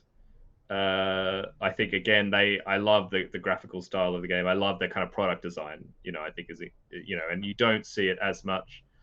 So I'd love to work with them. I'd love to work with Big Potato, a little bit the same, because they came, they've come from a different kind of background into games, and I think you see it, how they approach it, and I'd also love to make a party game, which sort of fits. So we're talking about a few things, and who knows, maybe so that they're another publisher that I'd love to make something with. I mean, I guess there's a small part of me that would love to make like a living card game with Fantasy Flight one day, just because one of my little dream a dream was like to become a Magic the Gathering designer, and these sort of things. So it would kind of scratch that little itch, I guess, but that's more of a I don't think that's going to happen, but it could be fun. Apart from that, I'm trying to think if there's anybody else. I mean, it's always fun. Just again, I've been very lucky. I know not everyone. Unfortunately, there are some bad actors out there. I think the majority are pretty good in terms of publishers. So I'm always happy to kind of meet new publishers, and sometimes it's the small publishers also who can, like Dranda Games with Pioneer Rails is also a really great example. They've been amazing to work with, and again have had the time to kind of pour into really making the game the best it can be, and great visual design, graphic design. So I'm always excited to kind of work with new publishers as well, because they're much like designers, they have new ways of working at things, and that can produce some really fun innovations and things like that. Cool. Well, along those same line, Matt, do you have someone that you would like to collaborate with on a game? Well, I think probably I'd love to work with Tom Lehman. I mean, obviously from all, I've been lucky enough to work with some of my idols already, like Phil and Bruno. Yeah, probably Tom, I guess, would be one of the designers that I'd love to work with. Maybe you can convince him to do an expansion for Favor of the Pharaoh. Okay. Because that was a game that I think is a sleeper hit from him, and I find it absolutely phenomenal. I'll have to try it out. I mean, there's lots of I've had problems, I think, because a lot of them with Rio Grande, so there's always some problems sometimes getting them in Europe, and so I haven't seen as many. I'm hoping that actually now I'm in Australia, weirdly enough, I may have more access to some of his games. Yeah. I'm trying to think if there's anybody. I mean, there's a lot of designers. I mean, I'd love to work with Elizabeth Hargrave, but I feel like she's just killing it anyway. She doesn't need anybody else. But apart from that, yeah, not that sort of have come to mind. I mean, and also Richard Garfield, because he's still making really great games. Yes. I really love Bunny Kingdom, for example, which is one of the few games which I've kept, which my wife hates. It's really difficult for me to keep a game if my wife hates it, just because, again, she's my primary gaming partner. But yes. I'm not getting rid of that game. It's just fantastic. So no, I think he's still got it basically. So that I'm sure that would probably be another fun experience. But I think also I'd probably be a bit too self-conscious to make it very useful, I guess. But anyway. All right, Matt, we're getting close to our favorite part of the stream, but I have a couple more questions for you before we jump into the special segment. Before the fun, we have to do some work. We have to do some work. I think my veggies first. Before any dessert. Yes, sir. That is right. Do you have a routine when you work on designing a game? Do you have like a day-to-day thing, this It would operations? be really useful if I had a routine. I am a creature of habit, but I've not ever been able to find a good routine for um I guess for most of my working life, I was used to working in an office, which has this kind of natural routine about it and Yes. how you kind of approach things. And then suddenly, when I'm thrust into like, oh, I work from home now, I haven't, even in the 3 years, since the start of the pandemic, I haven't really found that way of doing things. So no, I don't have a good routine, and I hate making I hate making the first prototype, and every time I hate it, and I know I have to do it, but I grit my teeth and just do it. Um, so no, I don't think I have. I mean, I guess I know what I have to do. I just don't necessarily go in that direction. I know I have to get a prototype and just play it. Like Yes. no matter how much I like a game or like an idea, I know I just have to get it and play it. And actually, importantly, I need to play it with somebody else. I can't really. I'm not one who can really do solo play testing. A lot of people like play test the games in their head or play it themselves. I just can't do that. Even though the first time I play it with someone else, I am kind of focusing on what I'm thinking about the game. I'm not too worried about what they think about the game, but I just need to do it with someone else. I can't, for whatever reason, I can't do it. So yeah, the quicker I can get to that point and play it with someone else, the better. Um, and then I sort of know the process of, well, yeah, you just keep iterating and that sort of thing.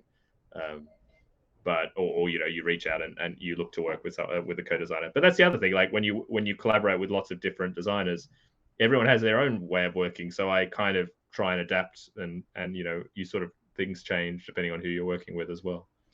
Um, so no set way, and that's probably a good thing. If there was just a set way of like turning the handle and a game pops out, then it probably wouldn't be very good, I suspect. All right. So, last question before we get down to the fun stuff here.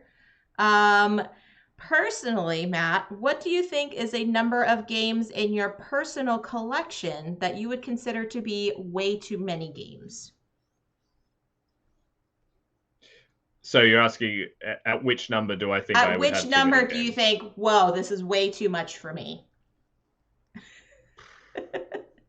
You're talking to someone who's just sold off half his collection ahead of a move around the world. Uh, I don't know. I don't even know. I think it's not really a number. It's just so dependent on circumstance. Like Okay. if I had a house that was big enough, if I had a room, I would You would probably just have quite all the happily. games? No, I probably would have all the games. I don't know. Somewhere in the kind of 200 number, probably. I Okay. suspect. I'm not. Yeah, I guess I haven't. I. It's rare for me now, I guess, to find games, and I guess I'm sure this is not an uncommon thing, but as you play more and more games, it's hard to be kind of to find a new favorite, I guess. Yeah.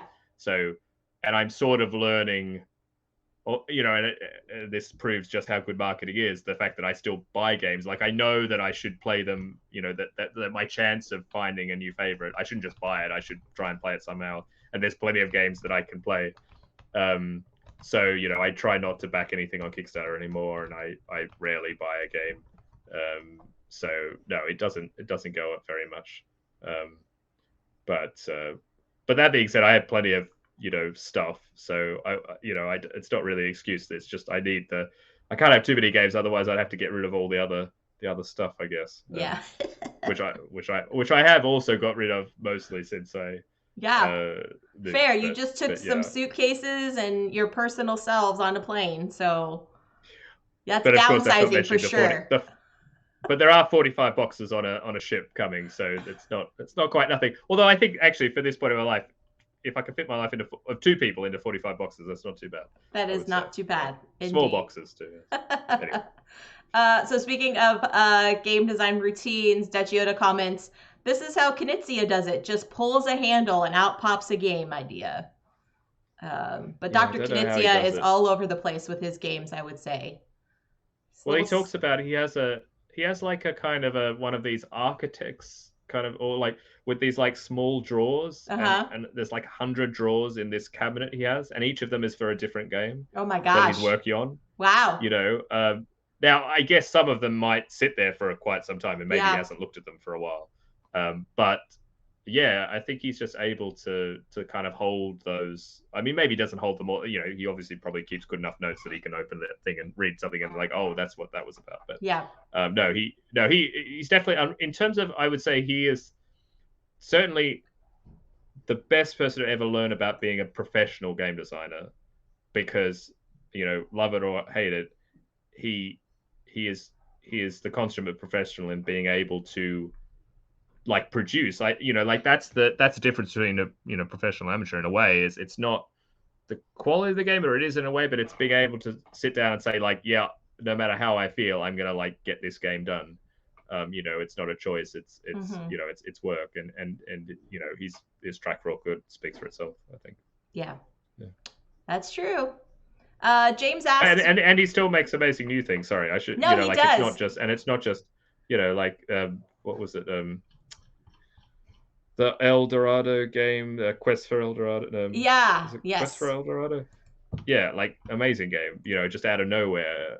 In terms of like his own designs, it's like completely new or like barely new departure, and just incredible. So yeah, still got it. All right. James asked if you were able to make a button shy 18 card wallet game, Matt, what would it be about? Well, I mean, it's a bit of a cheat because I have already made a number of micro games. We had this thing called Good Games with Brett Gilbert, where we made 18 and 27 card micro games, and I've even had one of them published, which was Empire Engine, which was like very early on. Although maybe it wouldn't fit the what's it, the button shy rule of like you can't have any extra components. If I was to make a button shy 18 card game, what would it be about? Good question. I'd love to somehow make one with chemicals or something with periodic table-y kind of feeling. Feels like some sort of combination thing. Also, 18 is good for the first. It fits quite well in the first 8, the first 3 rows of the periodic table. Something like that. I mean, of course, I think Circular Wagons is amazing. I haven't played Sporopolis, but I suspect I would really like as well. I think that combinatorics trick that they are able to pull with the double-sided cards. If I could find a similar trick but not the same trick, that's what I would do, because I just love that ability of combination. I think that's just really and trick is underselling it. It's obviously a great design. So yeah, find something like that, I think, was what I would do. I don't know what it would be about. I think for those smaller games, it's almost more about the mechanisms, because it's harder to really get deeply into a theme, I think, with such little material. All right. Well, there we go. Okay, we're getting into the fun closer segment of the chat, Matt. And usually my co-host Phantom Meeple will be taking this over, but I will do it in his stead. But first, I need to do a costume change. So bear with me. Okay. Chat with the chat, and I will be back momentarily. I will not take over we can host a coup or something. I'll reach through there. And I should say to James, I think I saw it earlier. Thank you so much about the nice thing about Qinghai, Tibet. I think it was James or someone else with Snowdonia. Yeah, I'm glad somebody's played that scenario, because I've seen enough. I wonder how many people who own the deluxe version of Snowdonia in fact have played all the scenarios. I know I haven't, but it's nice to know that some folks still play it. But you can ask me questions if you want. I can see the chat. I think I can. I'll just now check over here. Yeah, I can see the most recent thing. But yes, how's everyone doing in their days or mornings, or in Dutch Yoda, very early morning?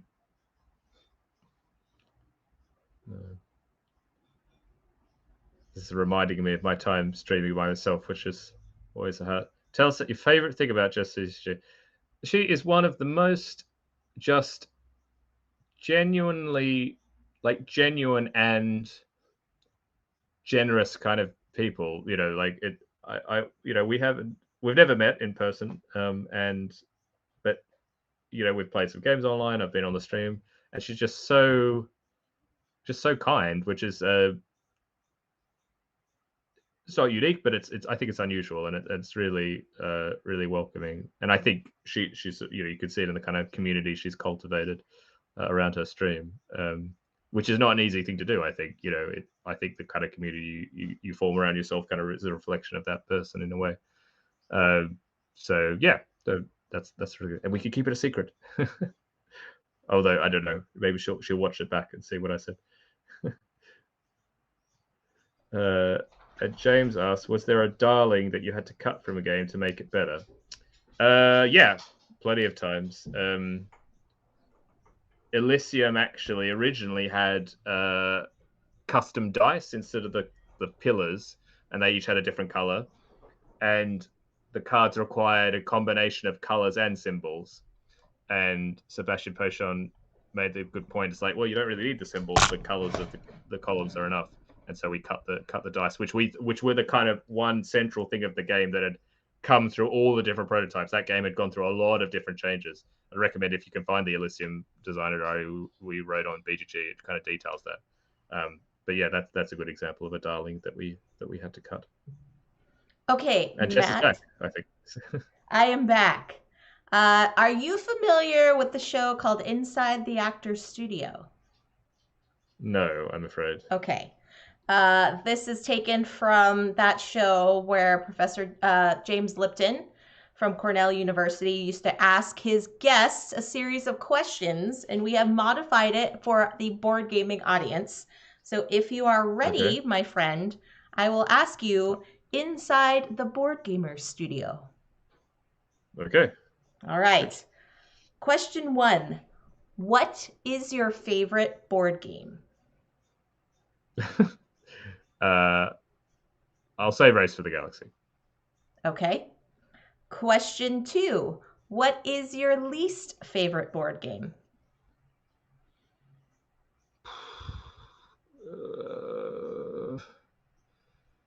It's probably Munchkin. Let's say.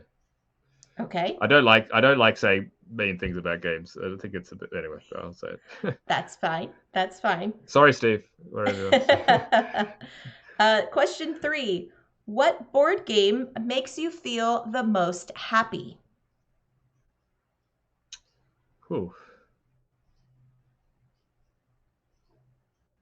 Well, I think any game I play with my wife, really, it's just it's just that experience. It doesn't really matter what the game is. It's just that kind of moment in time, realistically.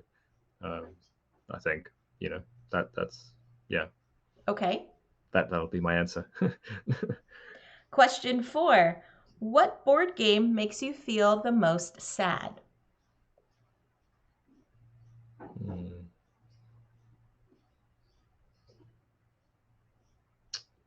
Hmm. It's funny because I guess I don't have a particularly emotional reaction to games generally. I'm trying to just think back. No,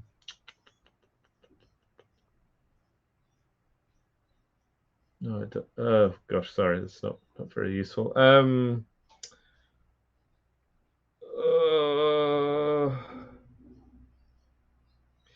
Maybe like a few of the Sid Saxon games, only because it just reminds me that I never kind of get to meet Sid Saxon. It's probably the thing I didn't really mention, but I think I would have really liked to meet Sid Saxon. But yeah, and just kind of makes you remember that it was sort of it's just the way life goes. But yeah, probably. Okay. Question 5. What board game components do you love? Cards, because it's just they're old, just so many different things you can do with cards. Okay. Question 6. What board game components do you dislike? Hmm. Uh,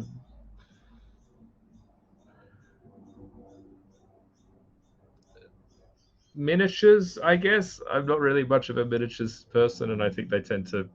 I say speaking as a person who's had a game with quite a few miniatures in it, but yeah, probably miniatures, I guess. I would say. Okay. Question 8. or is it 7? Question 7. What board game is so bad that it should become a curse word? Oh gosh, no, I can't. No, I can't think of one, to be honest. I mean, to be honest, I I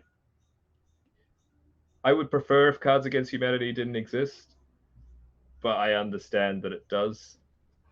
Um, yeah, I'd be happy if Cards Against Humanity was a curse word, I guess. Probably. Question 8. What profession other than your own would you like to attempt? Hmm.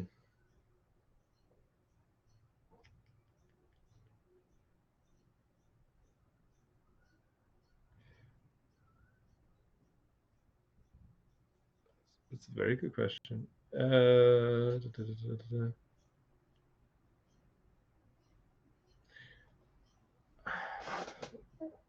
Or, I mean, maybe something with like making films or something like that. Maybe. I don't know. That's that's a hard one because I could say scientist, but I was also a scientist already, so it's not really much of a thing. But yeah, maybe something like that. I think. Um, yeah. Okay. Question 9. What profession would you not like to do? Hmm. Well, yeah, any kind of like retail job or any thing.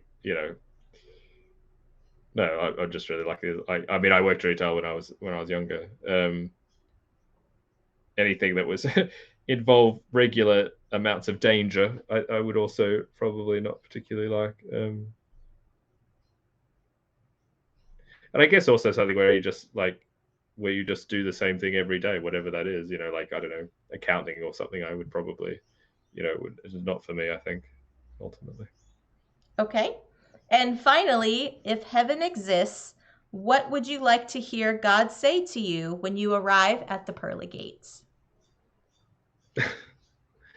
Oh gosh. Uh, this is supposed to be the fun part. It's all being quite difficult questions. I don't know. Everyone's here or something like that. I guess. Yeah. Okay. And that, my friend, concludes the Sir Phantom Lifting questionnaire. You passed! You I passed! passed. Was it possible to fail? I didn't. This is kind of the more intense part of the stream. That's why Joe would do it. He has a costume change and all that kind of stuff. But I see. I so see. there we I thought it go. just. Yay! I didn't know whether I was getting cold or something, and you had to like put on a warmer jacket or something. No, it was thematic. It was thematic. I see. Sorry, I'll have to look at the show now. I feel like I've probably missed some contextual information that is important for it. Yeah, Legends is like, what just happened here? Yes. Okay, so Matt, we have a couple more questions for you before we send you off. Send me off. That sounds like push me off a cliff or something. Send you off to enjoy the rest of your day. How about that? I was going to send me off into a nice cup of tea and there a you bit go. of maybe who knows, maybe a Christmas cookie by this point. It could be yes, it's been long enough.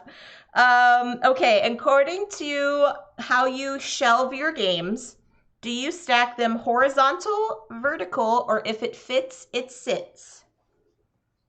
I'm primarily a horizontal stacker. Okay.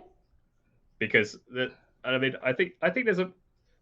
I understand the aesthetic part of it, but it just unfortunately board games are not designed anymore, especially with a lot of these inserts. They're mostly designed that they're going to work if you have them flat. Sadly, so that's it's just mainly a practical point of view. Realizing that all the pieces would fall out if I had them the other way around. Okay, that's completely logical. I totally am 100% with that. What game, Matt, would you recommend for someone who has never played a hobby game before? Hmm. Uh, Good question. I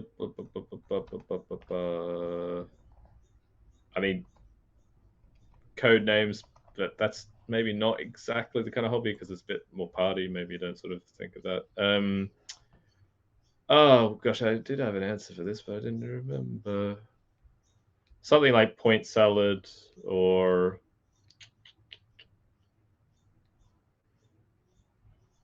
yeah, I mean Ticket to Ride still fantastic as well. I think these classics, the reason they're classics, they are. I mean, I think Carcassonne is a bit trickier than like I'm not sure if I would use that for new people anymore. I think it's probably a little too fiddly, but um, yeah, something along those lines, I would say, or just the mind, if you want to really confuse people, maybe as to Here's a what game kind when of you cult they're can't all talk. joining. Yeah, yeah. I mean, but I think it's just it really. I think, of course, that probably is not the best. It's a slightly glib answer, but it's just such an amazing example of just what's possible. I think there's just so much more that's still possible in terms of game design that we haven't found yet, or that's still out there. Um, I have never played Quirkle, James. Sorry, I just saw James said Quirkle's a great intro game. It probably is actually. I've never played Quirkle, not because I've avoided it, just for some whatever reason. Yeah. Anyway, but yeah, good point there. And maybe point salad is a little too. The Pokemon version of point salad maybe is much more. Everyone will have a good time or something Yeah, like that. I don't know. understood. Do you have a favorite or funniest board game memory? Hmm. I mean, I think they're more memories of playing these traditional games with my family, and often and especially with people who now have passed. I had an uncle who we would play this 500 game. I have two brothers, and we would stay with him. Our school year would, for some reason, we were a different type of school, and it finished like 3 weeks. My parents were both teachers, and our school finished 3 weeks before their schools. So we would often go and stay with him for about a week just before Christmas, and every night we would play this game for 1 or 2 hours, and uh, it just yeah, it was just the thing we did with him. And it really remains a really strong memory, that I have of him now, which is kind of a really special thing. And similarly, like playing chess with this aunt. So this aunt who taught me chess, she was always who incidentally is the wife of the uncle. Um, she We lived 4 hours away from where she lived. We moved away from Sydney, and she was still in Sydney. And when we were young kids, me and my two brothers, she would come and visit sometimes on the weekend, and she would have just been on a train trip for like 4 hours. She'd just get out of the car or whatever, and be out, and we'd be immediately dragging her to like, oh, can we play cards? Can we play this? Can we play this game? Whatever. And she was always so kind of accommodating of it. Um, and I think obviously when you're a kid you don't really realize that you just want to play the games, Right. but like knowing now just that kind of and she's kind of the one who got me into Magic. I was actually, yeah, her son very sadly died of cancer when he was 16, Hmm. and he was really into Magic, and she gave me some of his old cards, which I just actually had them here. I just recently, like yesterday, I looked at them because I hadn't when I didn't take them to Europe, and just thinking that yeah, he would have loved just being around now. Some 20, 30 years on, from seeing that. So um, yeah, the only other slightly adjacent experience is that it was a game book series called Lone Wolf by Joe Deaver, which maybe some people know of. It was from he was British. Um, I met him at a bit like Fighting Fantasy. For those people who know Fighting Fantasy, it sort of came after that, and it was like this formative experience of my childhood and got me into. I was talking about like I'm getting into these books as I was a child, and a lot of them were like game and puzzle books, and this was like the thing. And I spent my whole childhood tracking down all the books. There were like at least 20 at the time, and they're very hard to get in Australia. And I was finding them in secondhand shops because they were kind of old by that point. When I was in the UK, I was at a convention once, and it was a bit of a weird convention. That was a mix of things, not just games. There was RPGs and things like that. And he was there incredibly. I didn't know it before I turned up the convention, and he was just there. I guess I'd never really thought like who is this Joe Deaver? He's just the author of these books, and I didn't think I guess I had no idea how old he was, and he gave a talk, and I went to the talk, and then I went to the booth afterwards, and I bought a book, and they had made a role playing game of the thing. I got to sign it. I talked a little bit about that that these were the thing of my childhood that I just really remember. Probably really got me into reading a lot, and yeah, he died like 1 year after that. And he had sort of cancer, and he hadn't told anybody really, or like he just decided to keep it private, which is perfectly fine, of course. And of course, I didn't know it at the time, but it was just like, wow. I look back like, man, I was just so lucky to have that experience, like a very brief experience, and like so serendipitously, if you think about all the things. So that's also like a sort of a game adjacent memory, and I guess a starstruck memory as well, like meeting the person that really like did it for me. So anyway, yeah, those kind of things, I guess. That's amazing. Well, I look forward to the day where we can meet in person, Matt, and get to play a game together that's not on BGA. It's roughly the same distance, but it's the opposite direction as it correct. was before, so, now you just have another giant ocean between us. yes. Unfortunately, a larger ocean, but yes, it's. I will have to come to. Well, yeah, I haven't been to the US for quite a while actually now. Yeah. One day I'll get there. Well, you are always welcome in the Pacific Northwest. I know myself and several other content creators would love to see you and host you and take you to all the things and play all of your games. I know myself and Phantom Meeple and the Baker Meeple, my co-host here on this show, we are often like, we should invest in just like an online store that just has all Matthew Dunstan titles, because it seems like every time you have something that gets released, either your own design or a co-design with someone, it is always a fantastic game. So this has been such a privilege to have you here, Matt. You're always welcome back. Pleasure. Thank you. And I'll cut for the easier questions next time. None of this sort of intense getting me to like trash them games online. I'm not. It's totally fine. I mean, I told you we were gonna get inside who you are, who is Matthew Dunstan, and I think we accomplished that tonight. That's true. So next time we'll just talk about mustard and different cookie recipes. So that sounds good. Yes, I could get back into making mustard. I haven't done that for a long time. Yeah. So James says Matthew is now one of our future friends. You want to come back? How about Tuesday? Well, it is technically Tuesday for Matthew now. It is. 4 o'clock in the afternoon. Yeah, it'll be in the future. But I know we have chatted before where if you wanted to come back and chat game design, and I know I'm not only speaking for myself, but several people in the community really benefited from your streams about game design and what you talk about on social media about game design. It's really valuable information. And so I know you've got a million and one things on your plate, Matt, but if you ever decide to come back to streaming, I think it would be a wonderful asset to us here in the community. Thank you. Well, I was just saying this morning, maybe I'll do it back. We'll see. Yeah, it's exactly now. Maybe I can hit the US time zone, so it could work. Yes, no, thank you. And it was just such a pleasure. And thank you for running the stream and being such I was saying, I think your community that you sort of gathered around your channel is a reflection of yourself. So thank you for all of that. And thank you for having me back.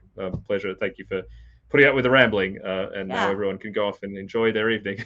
No, it has been fantastic. And we always learn so much from everyone that we have here on the stream. But before I let you go, Matt, what are things that people can look forward to from you, from Postmark Games, any upcoming conventions that you'll be attending? What is coming up for you here in the, I would say in 2023, let's just put it that way, because 2022 is coming to a close. That is true. Is this cool? So yeah, I'll have Pioneer Rails from Tranda. That's coming out early next year. We're actually doing a stream for Postmark on